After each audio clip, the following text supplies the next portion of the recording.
বলো এবার কি জানতে চাও? এই যে মানে আমি একসাথে সবাই মেনে নিচ্ছে, আর শুধু মা বাবা দিদা আর দাদা আছে। দেখো, শারীরিক দিক থেকে অসুস্থ বোধ হয়। একটা মেয়েকে ভালোবেসেছিলে, হ্যাঁ, বন্ধুর কারণে সেটাও হাতছাড়া হয়ে গেছে। বুকে কষ্টভাব এবং মাঝে মধ্যে ব্যথা করে।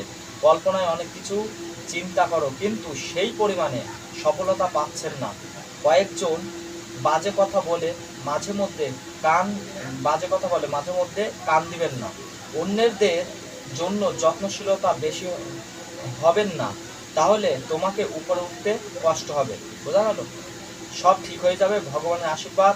প্রেম নতুন যেটা হয়েছে, হ্যাঁ, সেটা টিকে থাকবে। বন্ধুদের কথা শুনবে না।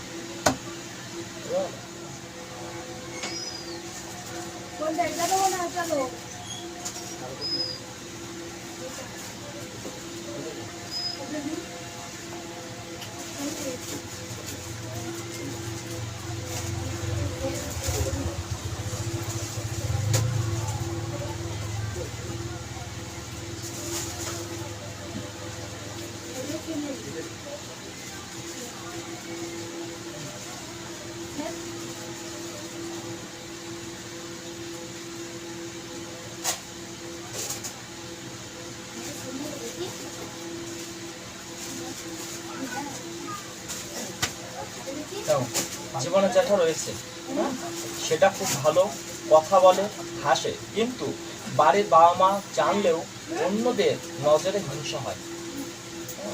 ওদের থেকে সাবধানে থাকতে হবে। তোমার সাফল্যর পথ এগিয়ে আসছে। মেয়েটিকে বলে দেখতে পারো, প্রথমে পাগল নাকি বলবে। বুঝা গেল? খারাপ ভাববে, পরে আবার মেয়েটি সম্পর্ক করবার কথা বলবে। পরশু দিন কথা বললাম না, ফোন করলাম, তারপরে ওনার ফোন করলাম, কথা বলেছি।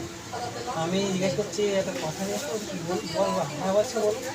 বলছি তুমি আমার কাছে কোনো যাবে না তো? বলছে না না, আমি তোমাকে ছেড়ে যাওয়ার কোনো কথাই ভাবিনি, কিন্তু তুমি যেন আমার সাথে কাজ দিয়ে যাও, তুমি বলছো আমি না। এইটাই থাকবে।